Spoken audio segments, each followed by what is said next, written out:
let's check.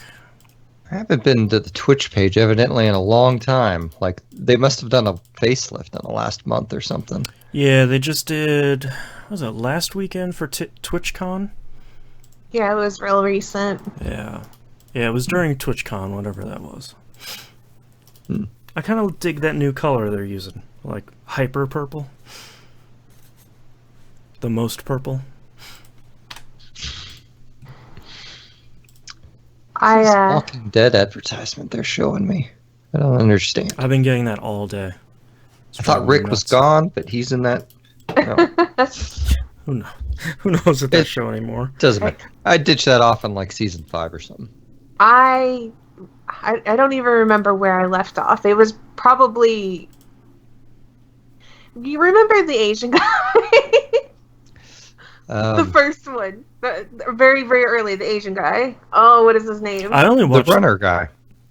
Yeah. I only watched the first season, and I was like, boy, that was really good, and then that's me. Finished. Pretty much me, right there. Yeah. Yeah, so they did this thing where they asked a bunch of moral questions the first few seasons and then seemingly resolved them in the show's context and moved on. And then they brought this character back, Morgan, in like season 5 or season 6, and it appeared to be they were going to ask the exact same moral question again. And that's where I said, I'm out, guys. This is stupid. That's enough for me. Do you really need to go over the moral implications of killing zombies or not again? Right. Let's move on with our lives. That's fair. We've been there, done that. Yeah. Like, they spent all of season 2 hanging out at Herschel's farm, like, questioning that, you know? So, that's right. They don't need to do it again. Right. I don't know. They may not have even done it that long. I hear that next season was actually pretty good, but I am done with that show. It went on too long. I don't blame you. Okay, are you guys ready to get started? Yes. Yep. All right. Let's get started here in 3, 2, 1. Welcome back to another episode of Picking Up the Pixels RPG Love. I'm your host, Boston. Joining me as always is Musim. Hello. And Mina. Hi. Let's just dive right into the action with Musim. What have you been playing this past month? So I've actually got to play a little bit of games this month, which was nice. Gosh, I needed this in my life. So I'll start out with the newest thing I've been playing, which is Stygian Reign of the Old Ones. This is a project I backed on Kickstarter for $15. It is by a team somewhere in Europe. I forget where. Like, they're a Norwegian or Swedish or something. I don't know. Somewhere up there. Some death metal region. Yeah. They had very creative Kickstarter videos where, you know, it would show like the whole staff being taken over by Cthulhu stuff. Oh, wow. But anyway, so that released like in, I think, a week from last Friday. This is a... like, I didn't know if this game was going to work out. And I still don't, honestly. But I like the idea of the game and what it's going for, even if like some of the execution could use a little bit more polish. The basis of it is you are in a turn-based RPG that's also kind of a point-and-click adventure. You're in the town of Arkham, which has experienced the Black Day, which truthfully I know nothing about Cthulhu lore. Oh, okay. I assume a lot of this is aped from that. I have no idea. But basically what it means is this whole town of Arkham, this fictional town of Arkham, Massachusetts, was teleported to Cthulhu land, I guess, world dimension. Oh, wow. So you're just in this town surrounded by monsters. On top of that, the mob was visiting town that day, got transported, so now the mob has taken over the town. Is it like a modern day town, or is it 1920s? Oh, okay. Okay. Yeah. It's like it starts out and all the artwork is very it feels like very England London-esque artwork to me, so I named my guy something like Nathaniel Beauregard, or you know, like a really English name. Moon can tell me he's not like Bob later. Smith though. Yeah. the character creator was kind of neat. Like, they didn't necessarily give you enough information about some of the stats and things that would happen, but it was still kind of cool in that, like, you picked whether you were young, middle-aged, or old, and that would affect your physical stats. Like, so if you chose young, you would get a bonus to, I think, like your strength and speed or something, but you'd get like a negative to your wisdom. And if you chose old, then you get like negatives to your physicals and positives to your wisdom or something like that. That's cool. And then moving forward, you chose a class, which they had like 5 or 6 of them, and I chose Inspector. They gave you like a little bit of a backstory, but like once you choose a class, they have like 3 variations of the class you can choose that will, have an impact on the stats. So like, I should have written all of this down to tell you guys, but the one I wound up choosing was, I think it was like Occult Investigator, which basically meant at some point I had seen some occult stuff, and it gave me a bonus point to Occult, which I didn't know it would do at the time, and it gave me plus 50 to Rage, I think that's what it's called, which I also didn't know what it did at the time. And honestly, I have not found an in-game explanation of Rage, but I think I figured out what it does, and I'll get to that in a moment. So, you're in the game. Everyone's been living in this town for a while and just kind of dealing. Like, the currency that everyone usually goes by is cigarettes, that they trade for whatever. You find one guy who will trade you for keys and stuff, but basically you've dreamt of you call him the Dismal Man. He's this guy in a suit with a cane that just kind of appears to you once in a while, and you're not sure if he's really real or not, but the game starts with you seeing him at this archway, and if you go to that archway, you will find a key type deal. So the way the game operates a lot is very much like a Fallout 1 or 2 dialogue system.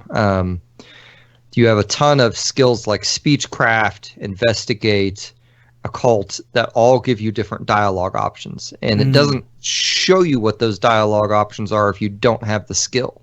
Oh, okay.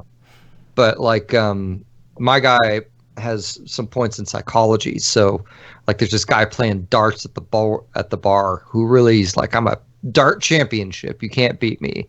And so I just psychoanalyzed him. I'm like, you're just doing this dart thing because you feel really insecure about us being in this hellish landscape thing or something like that. And then he goes crazy and runs out and drops something, and I get an item from it, type of thing. Oh, okay. So where rage plays in is the greater your rage meter, the more likely it is one of your dialogue options, like it shows up as normal text until you mouse over it, and it turns into this giant red text where your character basically screams something crazy at the whoever they're talking to. Okay. Which is kind of fun and kind of not, and like my rage leveled up, I guess, and I wasn't sure what would happen then either, but it turns out that's bad because it gave me it's like basically pick a debility. Oh, okay. It gave me 6 options, and I still don't know if that'll. I assume that just gets worse and worse as the game goes, or something. I don't know. I've been in a constant state of, should I start this over now that I know more? Should I keep pushing on? Right. Combat is very seldom in the game. It doesn't happen a whole lot. When it does, like your occultist stuff gives you spells. You have like firearms and stuff you shoot. It takes place on a tactics grid, and you also have a sanity stat you're measuring. So like if you cast certain occultist spells, like all the enemies will lose sanity points, and if they lose all their sanity, they might run away. Interesting. I also think, although I can't really confirm, like at the beginning of the game when you start out in the town, it just looks like a hellish landscape. But I've noticed as like I've lost sanity points, it seems like I'm seeing like these weird monster things around houses and in different places. Like out of the corner of your eye. Yeah. Or there'll be like people standing around with like animal heads or something, and I can't talk or interact with them, so I'm not. I'm not sure how much worse that gets. Right. Very eldritch horror sort of game. 100%. I mean, I found a Cthulhu statue already. Oh Like, wow! Yes. So yeah. it's someone made a makeshift Cthulhu statue in the city, and I found like a little miniature one, and like I'm not really clear what I'm supposed to be doing in the game. I've just been kind of wandering around, and like an event will take place, and then I'll take some notes on it, and then wander around more till I can figure out how to progress something else. I got a mission to leave town and go to this distillery, and I did that. And that distillery was owned by the mob, and then they didn't even like me showing up to it. So then I was fighting like 12 mob guys and died. So I kind of reloaded it and just stayed in town. I think I like this game a lot, but I might not, and I don't know. It sounds like it hasn't given you enough direction for you to know like where the game overall is really going. Yeah, like my assumption is the eventual goal is to get out of this dimension, you know, Right. and ideally take the town with me. But I don't know that for a fact. I feel like a lot of the detective clues they give me are dead ends, or just here's a scrap till you do something else or run into a certain random event for something else to happen. Like I really like the vibe of the game. I really like all the conversation options. I think those are a lot of fun. The combat is kind of so-so. Like my character really sucks in combat compared to my associates, which is another thing that makes me think I need to start over, since I was kind of diversifying my points, and I'm thinking maybe I should have just started by just concentrating on one or two items. Right. It doesn't have a manual save system that I can find.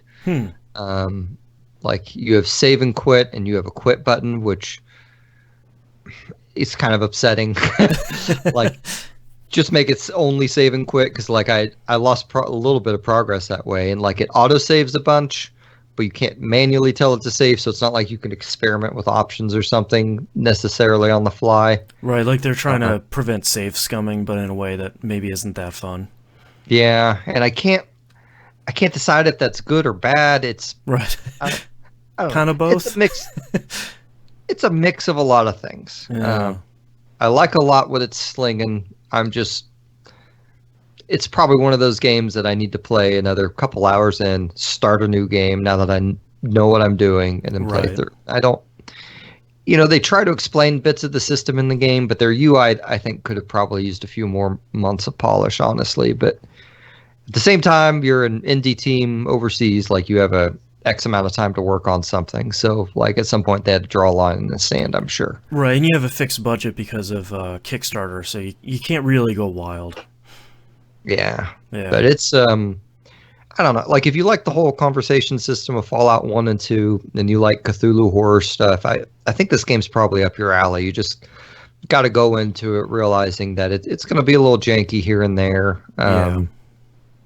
It's like I had one moment where I'm like, I have no idea what I'm supposed to be doing here, and I exited the game, and then next day came back and reloaded it, and it turned out the reason I couldn't finish this one quest is because this event wasn't happening that was supposed to happen, and it happened once I reloaded the game. So it's, I don't know what caused that. I also don't like that the characters get tired, like if you don't sleep, which gives you negatives to your reaction, and so far it only seems to be affecting the main character, which is upsetting. Means just my B guys are the ones slinging everything. But... This game is like the deeper you get into this game, it very much is like 6 of one, half dozen of the other. It's like it's half good and it's half not great, but not in a way that it seems like you can say, like, avoid this game, don't play it. It's just sort of like, it's a good game that has a lot of good ideas, but, the execution isn't 100% there.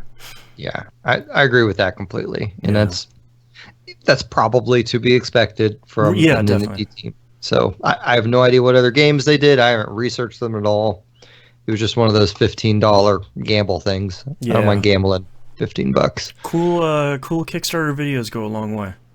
Yeah. Let's see. I also been playing a non-RPG, Daemon X Machina. and I'm going to talk about it because it is anime AF, and I don't have another podcast to talk about it on. So this is the Nintendo Switch mecha game. This is by what do you think? It's not by From Software, but I guess some of the developers who worked there when they did the Armored Core games, developed this one. So this game is incredibly stylish and mostly a lot of fun, but also another mixed bag, honestly. Okay.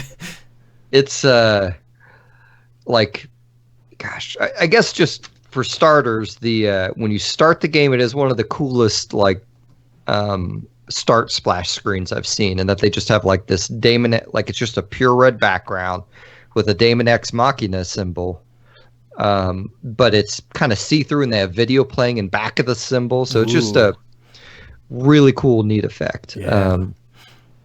We got a lot of Gundams. Yes. Yeah. This game is 100% for Gundam type fans, I think. Yeah. It's a lot of like the gameplay flow is accept a mission, endure like really over the top extreme anime personalities. Like I keep thinking they're going to introduce like a normal side character, and they never do. All of them are yelling about whatever like very limited world philosophy they subscribe to, and yelling about the federated governments. It's nuts. It is so. You have this one character named Savior who is like into poetry and stuff, and that's all he talks about. And that's good. He won't go into the battlefield unless X, Y, and Z happens when he joins a mission, and that's real good. I can't remember the other. Like all of them are ridiculous, absolutely like that level of ridiculous. So you got to ask yourself if you find that amusing or annoying before you walk into this. Right? How much anime can you put up with? Yeah. The gameplay itself is you're put into this giant environment and, you know, given a mission to probably destroy something. They also have escort and defense missions, which I just recently discovered, which have halted my progress on the game momentarily. But a lot of it is as you destroy mechs in the battlefield, you want to loot them so you can get new mech parts. And you can take them back to the factory and use those to either develop like research and development or just straight up put them on your mech. You can also equip like mech weapons in the field too when you're there, which is it makes like defeating a mech a lot of fun, especially since you don't get any of that stuff unless you do it during the mission. So you're trying to kill the mech, loot its corpse, and not fail whatever the mission objective is. Right. That's cool. The story is kind of I don't know, like I guess so every Gundam anime, well, probably every Gundam anime. There's a lot of them. That's like, true. At some point in the story, the space colonies want to drop a meteor on Earth. Like, it's probably because they don't want Earth to rule them. It might be other reasons. Where this game starts is that has already happened. Someone has already dropped a meteor on Earth. Okay. Half of Earth is mostly destroyed. And instead of a space colonies, they have AI who's rebelling, and that's the enemy faction. Okay. So on top of that, your mission delegator is an AI, so I'm not really clear where they put that line of these AIs are good and these ones are bad. Sure. But, they're on my side. Yeah. Well, if we learn anything from Nier Automata, it's the one with the red eyes are bad. Yes. Everything's red in this game, though. Oh, there you go. It probably didn't help that I went into it with the Gundam attitude of I'm going to make my guy char the red comet, and yeah, exactly. Always pilots are anyway. For the most part, I like this game. I was really in love with the game until I had to do a defense mission, which was a living nightmare. It's very hard to aim in the game, and you can run out of ammo. And maybe I'm probably just bad at the game. I'm coming to terms that I'm just not very good at a lot of games that people think are easy. Okay, so that's probably just part of it. But like the first defense mission was you're supposed to protect this building, and I think I skated by with like building at like 40% health or something left, like after my 5th or 6th try. And then they gave me a free mission where I had to escort a car that I myself can destroy just by accidentally stepping on it. Great. Like, that's fun. In that mission, I got to, like, I was within, I can't remember if it was timed or what, but I was basically at the very end, and then the car got destroyed. I'm like, well, you know what? I'm going to try and play something else for a bit. Yeah, quick game. All right.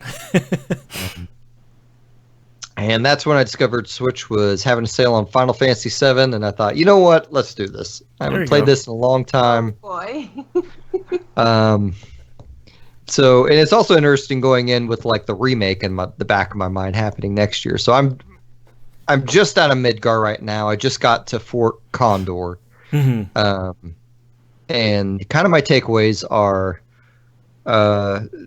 why did we ever think it was cool that they had that many mini games that were that bad in this game? Okay, there's so many of them. Can I just say, like, so for me, like, I went into Final Fantasy VII much later than when it originally released. So when I went into it kind of like without any, I didn't have any rose-colored glasses. Mm-hmm. So everyone always talked up 7. Like, they was like, this is the best Final Fantasy. It is the epitome of Final Fantasy. This is the best one. All the other ones suck compared to this one. This one's the only one. So I went into it, and, like, I was so exhausted by these minigames. And I was telling someone, I was like, there is, like, a minigame, like, literally within every hour, you have a mini game being thrown at you, if not 2. And someone was like, oh, there's not that many. And I'm like, listen to the person who's playing it right now. Yeah, and there's a lot. There is a lot of mini games. It is exhaustive how many. By the time you get to the squatting mini game, you're like, please, I just want to get out of Midgar. Please. I just wanted to continue the story, but it's like you get halted by mini games, and I'm just like, I just want to, like,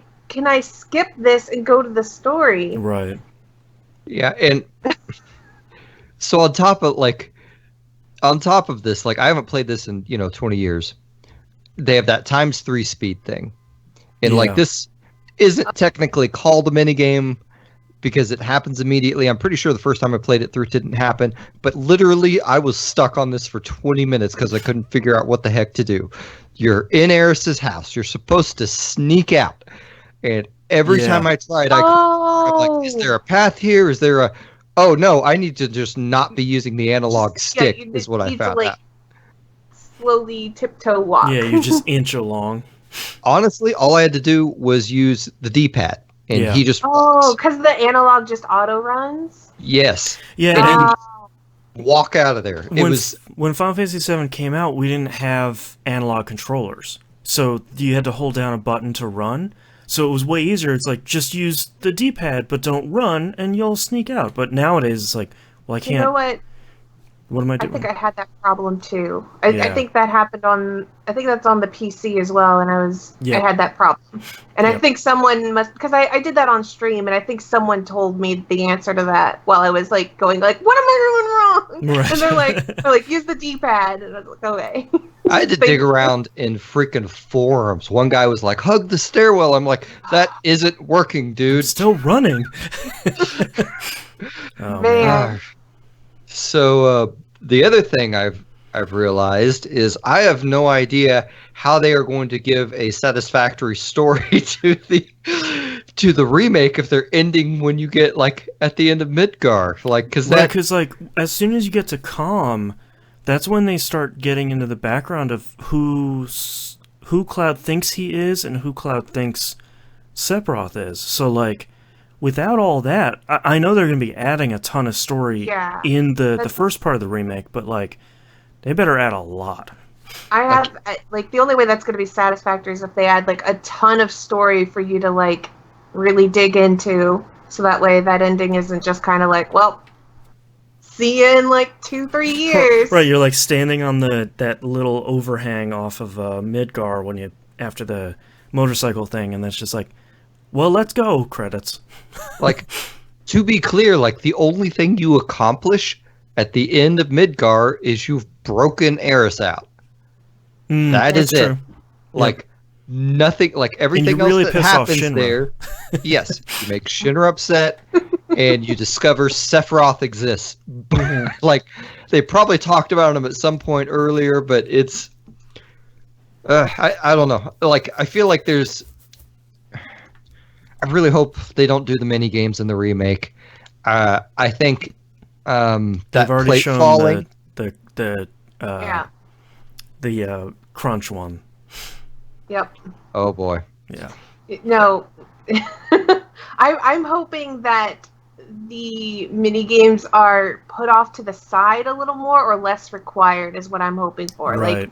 Like just make it. You can have them exist. They can have the little quest marker above their heads or whatever we want to call it, and then be like, "Hey, you want to do this mini? It's right there." But don't make it so story integral that it literally detracts from the story. Like the pacing gets stopped so many times by those mini games. Or just make them stupid easy. I don't know.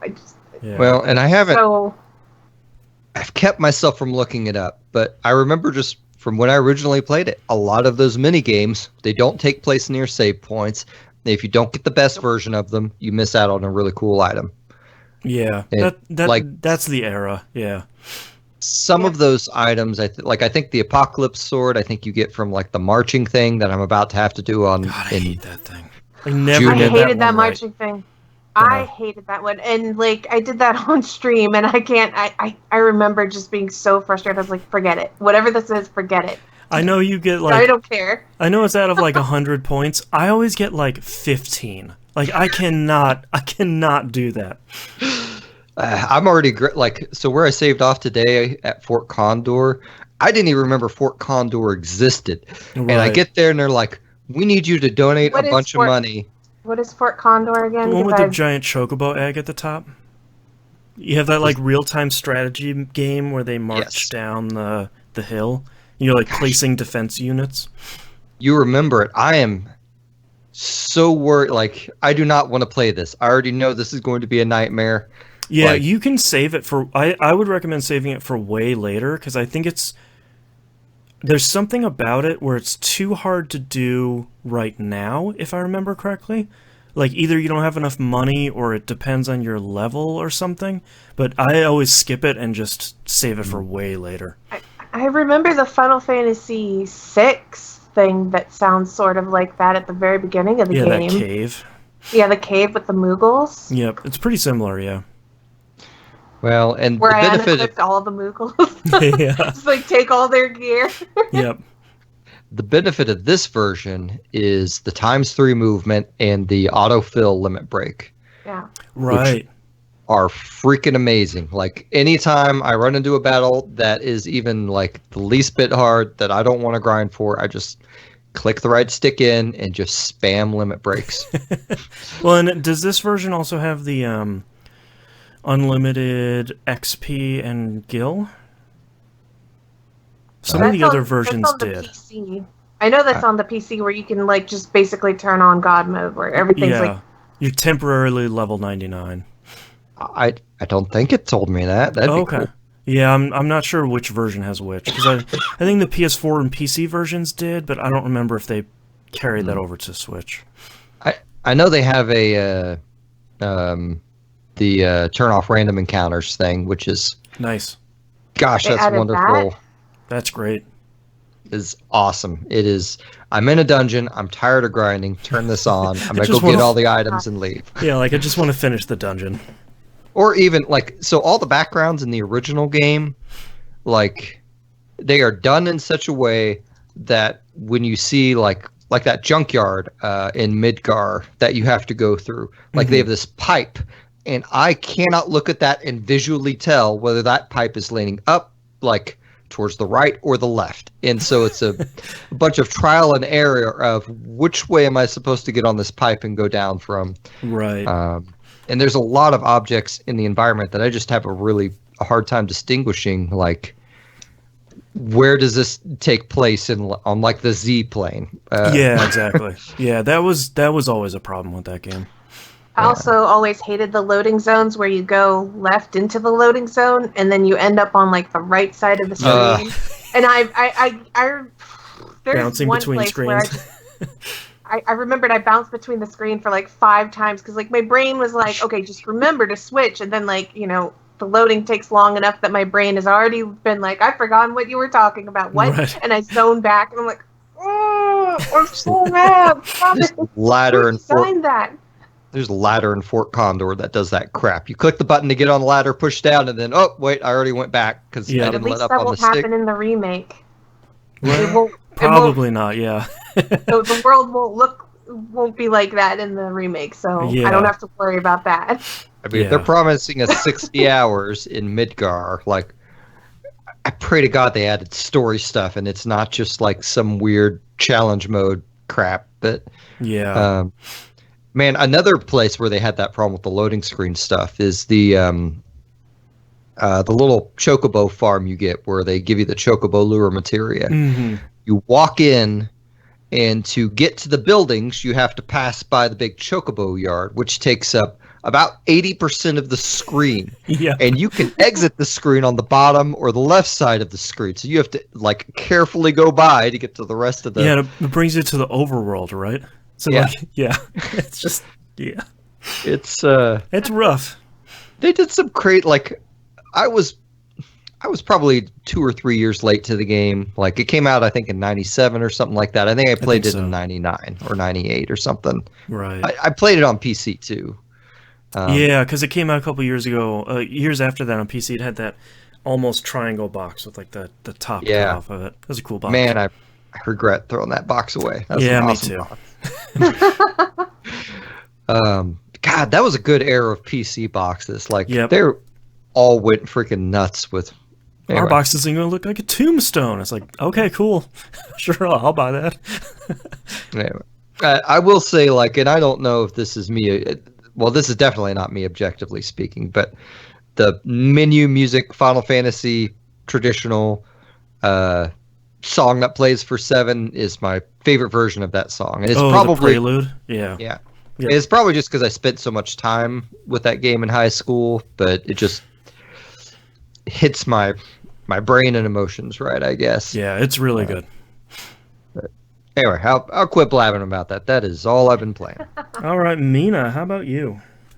Well, let's talk about Final Fantasy 15, I guess, first, since we're already talking about Final Fantasy. There you go. So, let me pull up my notes. So, in 15, I played this at launch, but I didn't beat it, and I honestly, I've forgotten everything about this game. There are things that are happening in this game that I don't remember seeing.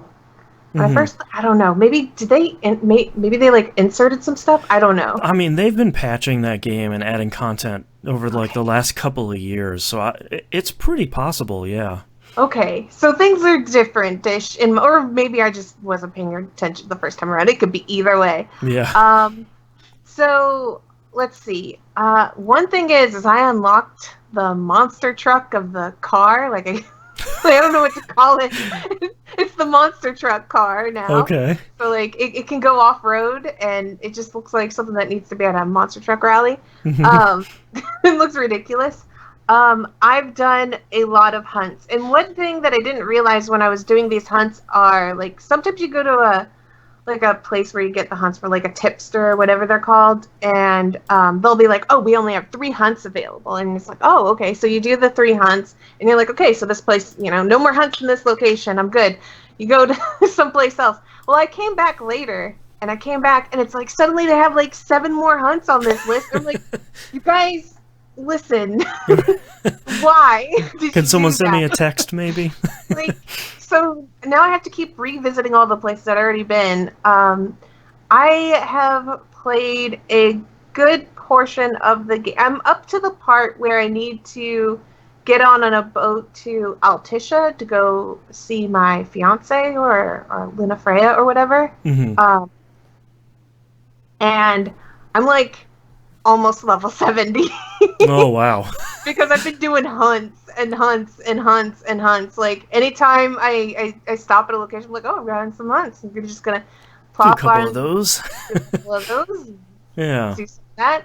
And I know, like, someone told me that the story is actually very short. Like, the game is, like, got a really short story, but there's, like, a ton of side quests and basically. Yeah. So, I think I'm on I think it's called Chapter 8 or whatever I'm on. But like the chapters went from like 1 and 2 or 3 or whatever. It took like so long, and then suddenly it was like 4, 5, 6, 7, 8. like I don't know how to describe it. It's just like it just jumped all these chapters, and I kind of feel like the story tends to kind of jump. I don't know if that's me, where the story just kind of, it's like it was going one way, and then it's like, well, we're gonna do this for a little bit, and you do a bunch of. I have heard that, yeah. Like, you really ganked me out of whatever we were doing. Like, I thought we were going on this grand journey to collect the 13 weapons or whatever, and now it's like, no, we need to do primals. Oh, and then, like, right. I do like 2 primals, and I'm assuming that there's 6 based on the story, and it's just kind of like, well, no more primals. No more primals. We got something else to do. I'm like, oh, okay. All right. So Are you playing this on PC? Yes. Okay. I kept trying to play this on PS4. I have a PS4 Pro, and there's like a frame rate issue where no matter what I pick, like the performance, it will largely be 60 and sometimes be like 40 or 50, which sort of makes me a little nauseous.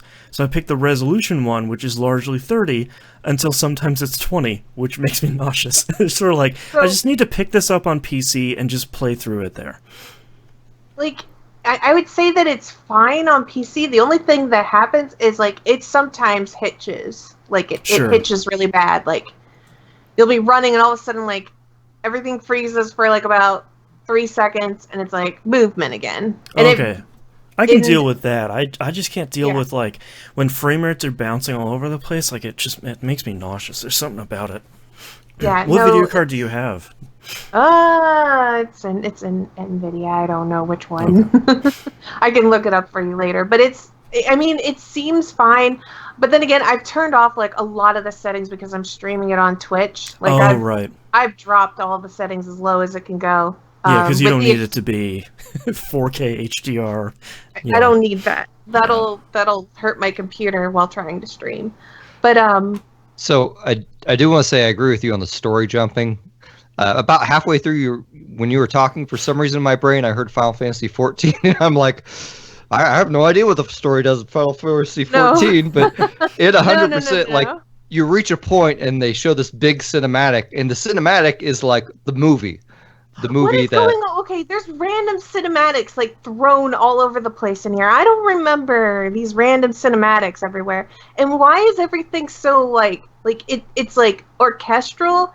And you would think that there would be like sounds of like gunfire shots or like people talking, because you see their mouths moving, and it's like, I had to look at my settings and I was like, did I somehow turn off like cutscene audio or something? Like, why is it? It just turned into one of those mob movies where it's like an opera song and gunfights. Yeah. And then like you see like Gundams flying in and stuff, and I'm like, what is going on? That is the movie sequence. To understand any of that, you have to go watch the movie. Okay. Which honestly, there's not much like in terms. I mean, it's an okay movie. It's not terrible. It's not great. It is what it is. But I'm playing this game right now. I don't want to stop and watch a movie. Right. Well, and the movie is nothing like, it's not going to spoil anything about the game. It's just going to tell you what the heck the prequel stuff CGI scene was. Like, well, it's weird because you play like 4 hours of the game, and then the event that the movie takes place in happens. Oh, okay. And then you play the rest of the game. So, like, the movie has some prequel stuff on it that I thought would have more impact on the game story, but it turned out it had no impact at all. Like, oh, Square. it's just weird. Like, I don't remember any of the characters' names, but like some of them you see in a flashback in the movie, and you think, oh, they're gonna use that in the game, and they don't. They never touch on it. That character is completely insignificant. You think that character is gonna be meaningful, and it's not. Jeez. Also, the damn Imperials coming after me constantly. Like, this is like I got so frustrated at one point. I was in the middle of like doing a hunt or whatever. I had a hunt that I had to go to. On the way to a hunt, this Imperial drop ship thing like flies overhead, drops, their there's stormtroopers on me, and I fight the stormtroopers, and I'm like, okay, now I can go do this hunt. So I go into the hunt, and this hunt is actually quite a little bit above my level, but it's like, I can handle it. It's going to be a difficult, fun fight, you know? I'm having a fun time doing this, and then it's like, Imperials overhead, and more of them drop in on me, you know, and they drop like, you know, assassin, you know, Imperials, Gundam looking Imperials, and they're just like, so like I'm trying to fight them along with these really difficult hunt monsters at the same time. I'm juggling both, and I'm like, okay, so I need to take out, like, you know, I take out their like snipers, because the snipers are just super annoying when you're trying to do anything else. So I'm like warp striking around, getting rid of all the snipers, and, you know, I take care of everything, and like I'm just like barely wrapping up like the end of the hunt. Like there's like probably one monster left that I'm trying to take out, and it's like, Imperials overhead. I'm like, are you kidding me? Please. I just want to finish this. And like at that point I was like, are your ancestors smiling at you, Imperial? Right. Like, because I know mine are. I was so mad. I was like, Jesus, are you kidding me? So I finally like finish them off and I get out of there. But I was like, so like, and like it's constant. The Imperials are constantly coming after me. I can't walk 2 minutes without somebody dropping ship over my head. And I'm like, we need to burn all of our clothes. Like, get our clothes, burn it all. Burn all of our belongings. Change our names. We are being tracked. Because I could be anywhere at any time of the day or night. You know, I at least understand at night because I've got like flashlights. You know, we're walking around in an empty landscape. You know, flashlights beaming off of us. You know, they could probably, you know, scout us up from above. But like in the daytime, I could be anywhere, and they just like they're following me, and I'm like, enough. So, so I found some really cool weapons and stuff. I got what. Someone told me was basically the strongest sword in the game fairly early, like chapter 4 or 5. They're like, yeah, that's the strongest weapon you're going to be using for the rest of the game. I was like, really, already? Well, that's great. And I'm like, okay then. I also found this sniper gun, which I've been having a... Okay, so this kind of cheeses the whole thing. I'm not gonna lie. Like, the sniper gun is kind of cheesy, because if you stand, like, far enough away from an enemy, you can just, like, sit there and, like, snipe. And this sniping gun has, like a high chance of breaking appendages or whatever. Mm-hmm. So I just stand off in a corner. I could just snipe something over and over and over and break its legs or whatever while I just stand there, and everybody else goes to town on it while I'm standing off in the corner. The only thing that doesn't work on is like anything that wants to like rush you, and then right. that's not a fun time. But anything that's like, you know, easily distracted by anything else, or isn't going to charge you, or has to lumber over to you, you can kind of wreck it. There was like some sort of monster I was trying to fight that was like probably 15 or 20 levels above me, and I probably could not have stepped to that, but I stood off into a corner and I just fired my sniper gun over and over and over. And pretty much did not do anything besides that, and I got like A+ ratings on like all the things, like A+, good job. And I was like, I don't know if I should be awarded for. Right. I mean, I'll take it, but. And so, but yeah, so I've been playing 15 a lot. I'm gonna try and beat that as quickly as possible.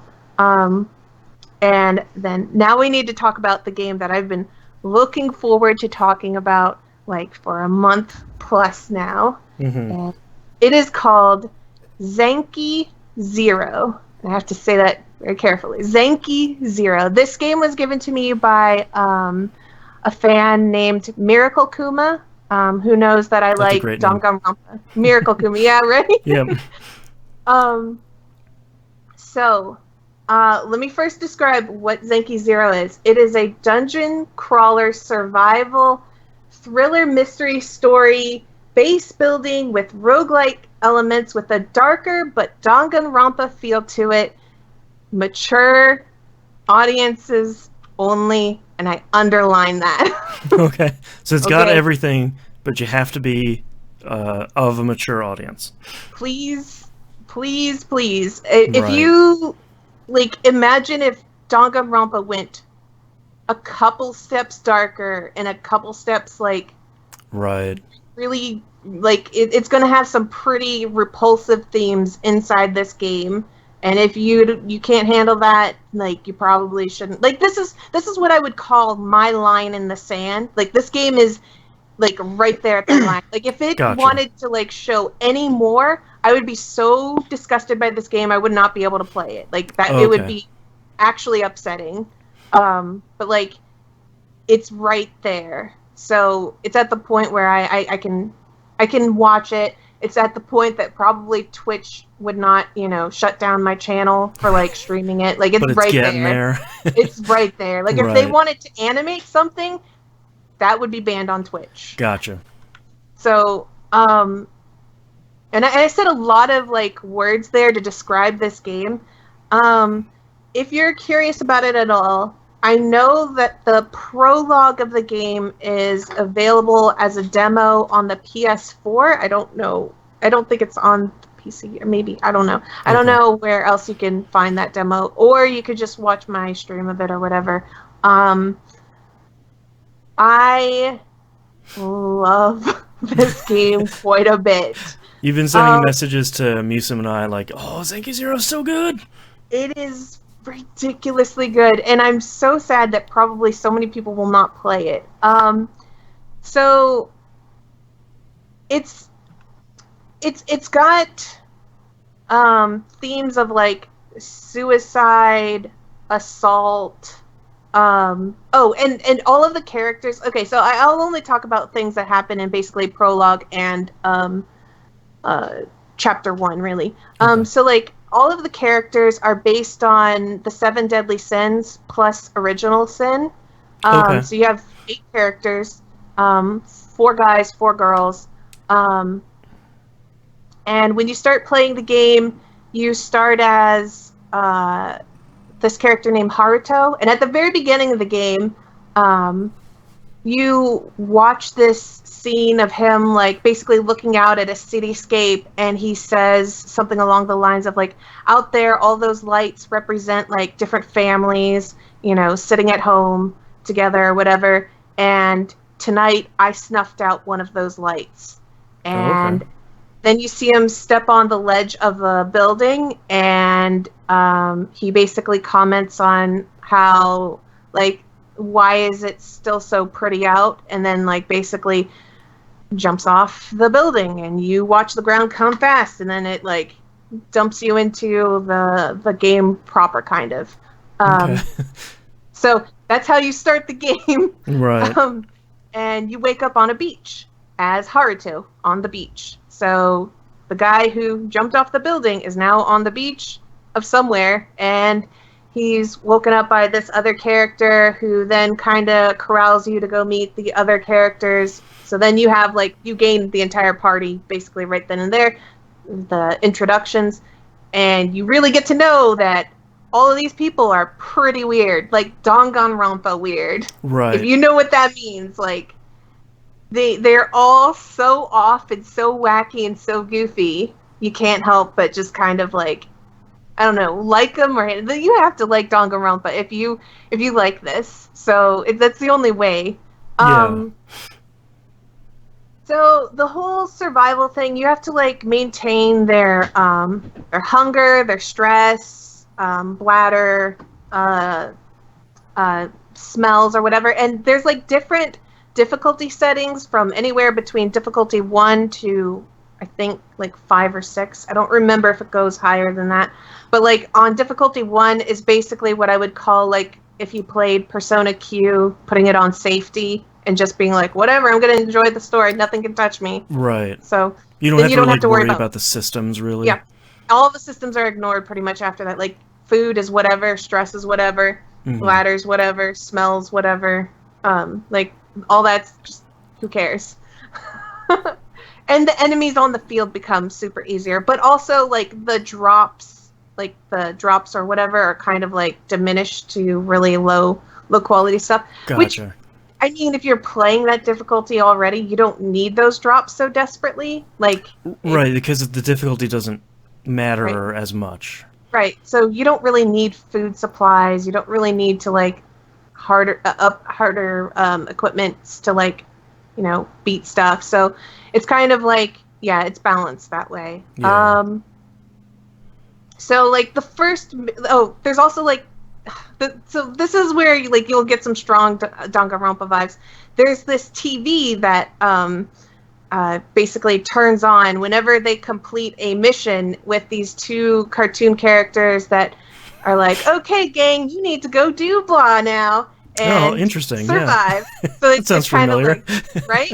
So like your first mission is to build a toilet. So you go and build a toilet, and it's like, okay, good job, guys, you built the toilet, good job. Okay, the next mission is we're going to make a clone, you guys. We're gonna make a clone. But first, someone needs to die. Yeah, you need to kill one person at least. This sounds like a combination of the Zero Escape stuff and Danganronpa. Yeah. Oh, that's a good way of putting it. Yeah.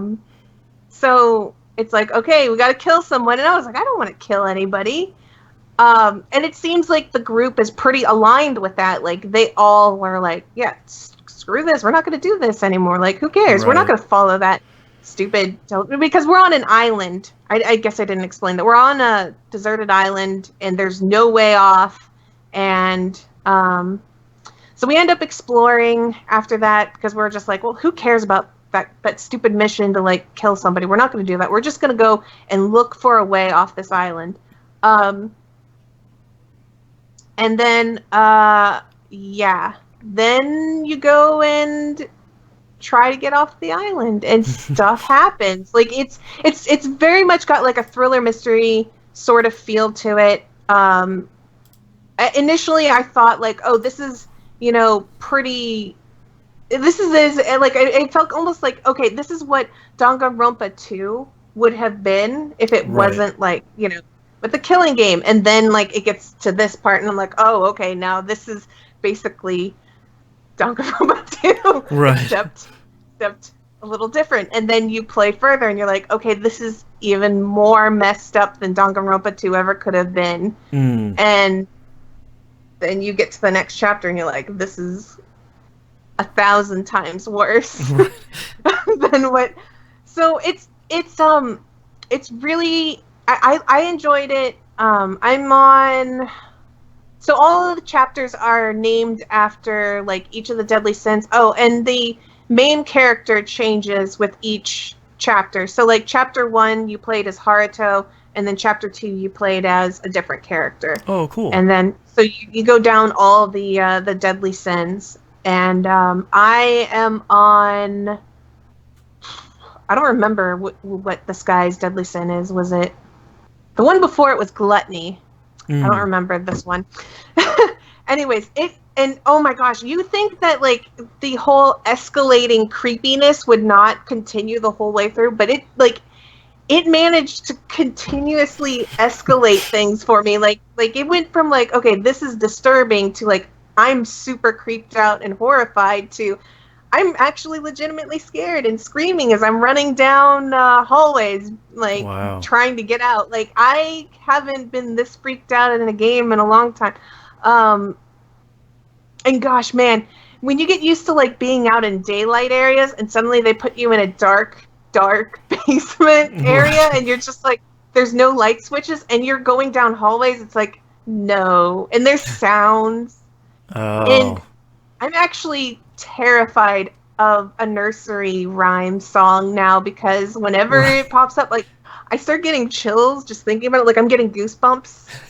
This game scares me, but I need to finish it. I actually dropped the difficulty because I brought the difficulty up to 3, and then I dropped it back down to 2 because I really want to beat this game, so that way I can play a different game that I thought I was going to play until someone donated Zanki Zero to me. I really want to play this game.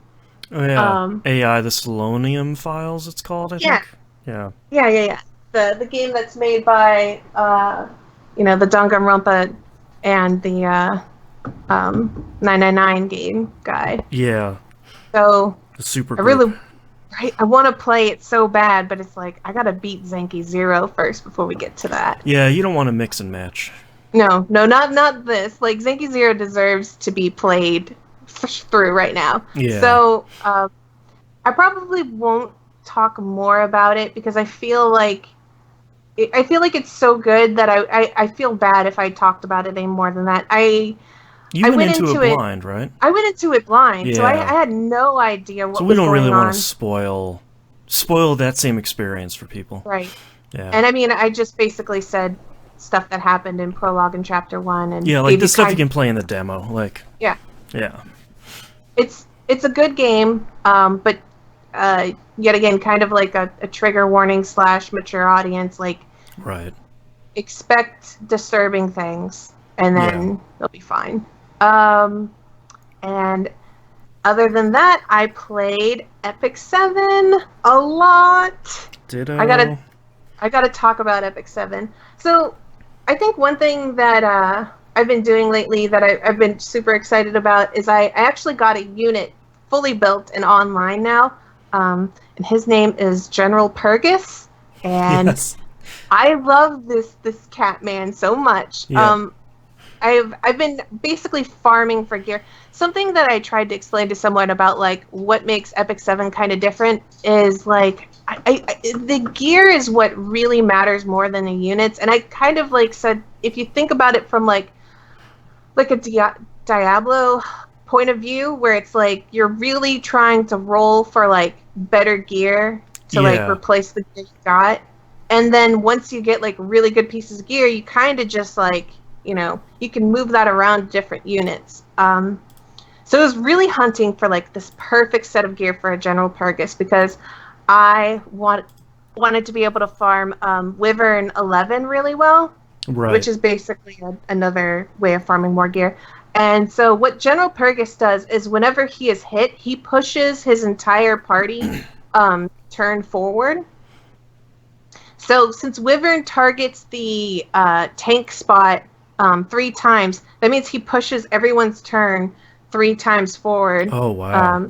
So it's really great. And when you have a team that you just want to do full offense and no sort of like healing or defense, and you're just going to try and explode the boss as quickly as possible, General Purgus is the key. Though you need to have like good gear on him, and you need to have the good damage on your other units. Right. So with that team, what Wyvern does after I think it's like 4 or 5 turns, I don't remember, is he puts up a bubble that you then have to destroy the bubble on. I can now, if everything falls into perfect timing, I can kill Wyvern before he gets even his 3rd turn. Oh, wow. He gets 2 turns and then he's dead. Wow. That's if the stars align. However, he has a 0% chance of ever getting that bubble up with my team, regardless. Nice. Even if I have the worst RNG ever. Like if everything goes wrong, I'm still going to kill him. Wow. Before the bubble. So this is perfect farming team. Right? It's fast. Yeah. So now my Wyvern farming team is super, super fast. And this has been like a work in progress for like I don't want people to think like, oh, I just managed to knock this like out recently. It's like months worth of work. Right. Yeah. So I've been investing and working hard at this, and even now I can get better gear if I work more towards it. But I've finally gotten it to a place now where it's like, yes, I can farm this really fast, and I'm excited because I really need a lot of speed gear for a lot of my units. Yeah. And being able to farm a lot, especially during times of like bonus farming, like right now, being able to farm excessively during these periods is really helpful. So the other super exciting thing that happened on my main account, and I'm super excited about this, is I finally pulled off of a daily a Violet. Oh, nice. Right? I pulled the thing. I wanted Violet since the day he was announced months and months and months ago. That has to have been like 6-7 months ago when he first released. And I blew every ticket and gem on him, and I didn't get it. Because back then we didn't have the 121 pity on regular banners. Where they guaranteed pull. Yeah. Right. And after Violet's banner was Bellona's banner, and I blew like anything I recouped from not getting Violet, I blew it all on Bellona, and I didn't get her either. Oh, and this is like the sadness, but like I finally got Violet, and it's so exciting. I'm going to build him because Violet is one of the most cancerous things you can have on your defense in PvP. Period. I get destroyed by him. Like, every guild war, it's just like, oh, I didn't look at what units I'm fighting, and now I'm guaranteed going to lose. Yeah, so Violet is one of those units. Yeah. He is, and the thing is like right now, the current meta, like, because we've had different metas crop up, and like the rise and fall of different metas. The one thing is, right now, the meta is basically, if you're a high-tier PvPer, you are likely winning almost every match, like, regardless of whatever defense you see. Like, it's just basically, you will always win. So the only way the people who are winning ever lose is if there is some sort of RNG element in the mix that prevents them from being able to win. So an example of an RNG would be Violet. Violet is a not even a high level player with like the best equipment and everything can say, I can always win against the Violet team, because he has that evasion chance on there that makes him a big question mark. So when it comes to like high level play, Violet is basically, you know, the current meta defense unit. I'm super excited I got him. Oh my gosh, I'm so sick of Violet. I want to bring my own Violet to the Violet party. Right, you want to have your revenge. Right, I hate Violet so much. Him and I mean, the thing is like, I know like Dizzy is probably hated by a lot of people who are not like far enough into the game, but there's so many counters to a Dizzy, once you build them, that she becomes much and much less of a problem. I actually like Dizzy sometimes in some of my matchups. Like, she actually helps me win. If you have an enemy Dizzy on your defense, it's like, cool, I'm gonna win because you have that there. But but Violet is just like, the answer is going to be, I will have my own Violet. Right, I will have my revenge. Right? So the other thing that I've been building, that I just got done, is I just got my Iseria to level 60, so now I have the Tamarin Iseria combo, the threat of the offensive threat to anyone who wants to stand in my way. So them together, they make an amazing combo. So I have them too. I haven't built up Tamarin that much yet, but just like a couple weeks ago, I stuck Assyria in on a team with Dark Corvus. I was just doing random stuff, and I thought she just always reduced everyone's by 2. I didn't realize she just eliminated the entire weight. Gone. So stupidly good. So that's why she works really well with Tamarin in the PvP offense. Offense only. You don't do this on defense. Because you basically bring Tamarin to have her idle form immediately ready out of the gate, and which basically is like, get rid of everyone's debuffs, cure Tamarin to max HP, give everybody attack buffs, and then it's like, basically you are a threat because you just literally can demolish the team out of nowhere, no matter what they did. Like, if a Dizzy tried to come in and be like, take all of this, and then like Iseria's like, all right, reset that all to nothing, and you just turn around and destroy the enemy team. That's why the Tamarin Iseria team combo is so lethal. They're finally nerfing Corvus's S3. If there was another unit I hated on par or more than a Violet, it's Fire Corvus. Fire Corvus is toxic, and I hate it. Because once he gets his S3 going, you cannot stop him. He is an unkillable machine designed to just make you feel broken and quit out. So I'm so glad that's being nerfed. They're like buffing his S1 and S2 slightly to compensate for the fact that his S3 is going to be nerfed. I think a lot of people are going to recall their Fire Corvus because the only reason why they were using him is just because of that BS S3 that needed to be nerfed so badly. Right. And there's a couple of units they're on the docket for buffing. There's Tenebria that's going to be buffed, Kisei that's going to be buffed, a couple of the MLs that were kind of lackluster, like ROL, Elson, and one other that I can't remember is going to be buffed. And there's a couple of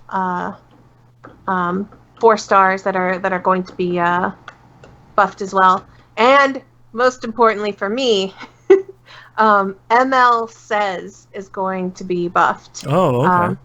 Because I have him, and he's not bad. He's actually not a bad unit. Is that the light version of him? The light version, yeah. Okay, I have that one too. So, well, you'll be excited that he's going to be buffed. I don't know what the buff is going to be, but the thing is like, he's not a bad unit, but he requires such a specific team to be good that it's kind of like, well, if you invest so much into these other units just to make him work, it's like, why not work on a unit that's really good by themselves instead of one that's highly dependent on the workings of others. Right. And he contributes nothing really to the team besides good damage. So, like, there's a lot of units that can do good damage, and they don't need a whole team to make it work. Right. So, I'm pretty excited about an ML Says buff.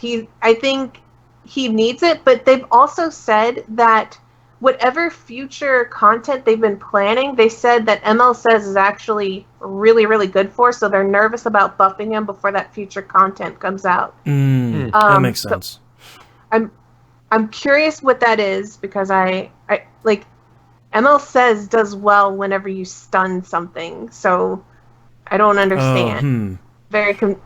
I'm confused and curious. Yeah.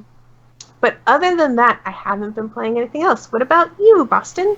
I only played one RPG this month, and it's the one that just came out. So there's 2 versions of Destiny 2 that I want to talk about. I want to talk about New Light just a smidgen. Destiny 2 New Light is the free-to-play Destiny 2. And if you've ever wanted to try Destiny 2 before, it is genuinely free-to-play now. It contains the majority of stuff from the first 2 years of Destiny. The year 2 just finished. It contains everything in the base game and the first 2 expansions. And it contains a little bit of stuff from Forsaken, which was last year's big expansion, and a little bit of stuff from Shadowkeep that just came out. Like, you can't do missions on the moon, but you can go patrolling there and you can do some bounties and stuff. So if you've ever wanted to try Destiny 2, it's available for free on anything, and there's a ton of stuff in the base game that is genuinely free without any gotchas. I have been playing for the last couple days Shadowkeep, which just came out, the next big expansion. It's not the biggest expansion we've gotten. That really was Forsaken. It's smaller than that. We're back to the moon. Eris Morn, the spooky lady from Destiny 1, is back. She wants us to do spooky stuff with nightmares on the moon. I played the campaign with the Hannah, friend of the show and TVGP alumnus. It was a little bit shorter than I was expecting, but part of what Bungie is trying to do now with Destiny is, instead of having you play through a couple hours of story and then that's kind of it until the next year, they're extending the story week over week, sort of as the season goes on. So right now we're in season 8. Told a story, got a little bit of a cliffhanger ending that looks like whenever the first team finishes the raid, some other stuff will happen in the world, and sort of week over week we'll get some story expansion stuff. So as a result, there's not a lot new in Destiny 2 right now, but for example, they just released a new event called Vex Offensive today, which I played a little bit before the show. And that stuff will continue to evolve over the next 2 months, basically.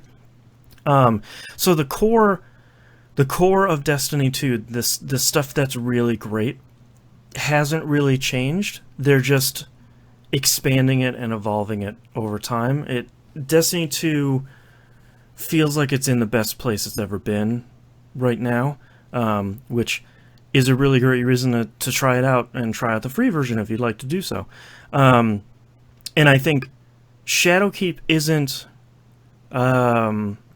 revolutionary. It isn't like Forsaken, where it's like, all right, we're taking the fundamentals of this game and we're completely changing them. It's not doing that. They've changed how weapon mods work. They've changed how armor works completely. That's a little bit inside baseball. I don't want to get too much into how that's changing and why that's changing. But I just have to say that Destiny is in a really great place right now, and I think Shadowkeep feels really great, and the events feel really fun. And then on top of that, they're doing like a season pass, like Apex Legends has, and games like that. So they're sort of adding a bunch of stuff on top of it. So if you play week over week, then you'll have plenty of stuff to do. Or if you download Destiny 2 for free and you come back for the Halloween event that'll happen later this month, that's cool too. Like there's plenty enough stuff. If you're like me and it's your main game, there's a lot of stuff to do. If it's not your main game and you just check it out once a month, once a season for all the new stuff, that's cool too. There's still going to be plenty of stuff to do. So, Destiny 2, still 2 thumbs up. Get my thumbs on screen here.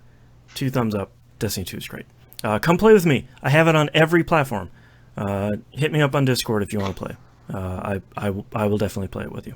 And join our guild. Join the guild E1M1. We'd love to have you. But that's all I've been playing this month, because it's kind of not been a great month for scheduling. So let's dive into our releases for October 2019. Just realized I didn't put the dates on these, so if you're interested in any of them, go look at the storefront for dates. These are in chronological order. I just don't know when they're coming out. The Alliance Alive HD Remastered, coming out on Switch and PS4. This is that 3DS game, Alliance Alive. They're remastering it and putting it out on Switch and PS4. I heard that game was really good, but I think it came out late enough on the 3DS's life cycle that there was no chance I was going to be picking it up. So, curious to see what that's all about. Indivisible comes out PC, PS4, and Xbox One. This is the RPG from the team that made Skullgirls. They kickstarted this a couple of years ago, and it's finally coming out. Everyone that has played that has really great things to say about it, so I'm pretty excited for that to come out here and look at reviews. Grandia HD Remaster coming out on PC. That was delayed a little bit because of some bugs. That's already out on Switch and PS4 and maybe Xbox One. It's out on a bunch of other platforms already. The Witcher 3 Wild Hunt Complete Edition comes out on the Switch.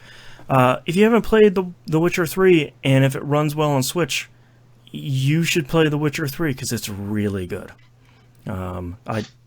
2 thumbs up on The Witcher 3. I played a lot of that. Ring Fit Adventure comes out on the Switch. This is Nintendo announced that hula hoop thing, that that crazy ring that you squeeze and you bend and you stretch. And then they announced that they're going to come out with a game with it. And Ring Fit Adventure appears to be a really deep and really cool-looking RPG that you exercise your way through. So weird. Yeah, it's so weird and seems really pretty cool. So I'm very excited to see reviews on that one. Legend of Heroes Trails of Cold Steel 3 comes out on the PS4 October 22nd. Thank you, Mina. This is the third. I don't think it's the final chapter in the Cold Steel series, but they're continuing to bring those guys out here on console. So I feel like we're deep enough into that series that you know you're gonna get it or not. The Outer Worlds comes out PC, PS4, and Xbox One on October 25th. This is Obsidian's new RPG. This is day and date on Game Pass on PC and Xbox One, which is where I will be playing it for sure, because $60 is a lot of money for a video game in 2019. This is the entire reason I've been keeping my Game Pass, because I have barely played it, if I'm being honest, the last few months, and that is not an insult to Microsoft. That is just a reflection of my spare time. Yeah. And that I'm just playing games that aren't on it. But I am really excited for an Obsidian RPG in this style. Yeah, I could tuck into an Obsidian RPG right about now. That sounds really great. Atelier Ryza Ever Darkness and the Secret Hideout comes out PC, Switch, and PS4. I keep meaning to check out one of these games, and I need to keep an eye on these ones to see if this is another good, as I know there's always like trilogies of games, and I'm not sure if this is another start of a trilogy, but I want to try one of these games out. I've been meaning to. I gotta see if this is a good starting point. Disgaea 4 Complete Plus comes out on Switch and PS4. I will not be picking this up because Disgaea games are intense, and I don't have that much time. Vampire comes out on the Switch. I enjoyed that on PS4 a lot, and I've been meaning to go back and finish that, but I don't have an abundance of free time, sadly. And last but not least, the HD remaster of Yakuza 4 comes out on PS4 October 29th. So pick that up. I think it's $20. It's a pretty good value. Is it come out by itself? I thought that was going to be in the pack with 5 or isn't there like a 3-pack of them? Yeah, 3, 4, and 5 are all coming out digitally separately. 3's already out, and 5's coming out late this year, early next year. And then the physical edition has 3, 4, and 5 in it on a disc. Okay. So if you want to just buy them as they come out, you can, but they just came out digitally. So okay. But that's all of our releases for this month. We don't really have any news stories, so that's our episode for this month. Thank you for listening. You can visit us at pickingupthepixels.com. Everywhere to follow us in the right-hand side of the page. Patreon.com/E1M1. The ones are numbers. Join at the $5 a month tier. That's just a month, not per episode. And you'll get all the cool behind-the-scenes and early access stuff. Patreon.com/E1M1. Musum, where can we find you online? You can find the nexus of all my audio endeavors at jbaudio.net. Mina, where can we find you? You can find me on Twitch or on YouTube under Mina KO Rocket in Boston. You can find me e1m1.com or my brand new website if you love Destiny, destinyemblemcollector.com. And that's our episode. Thank you very much. We'll see you all next month. And thank you very much, everyone, for hanging out and chatting with us live. We will see you next month. Bye. Bye.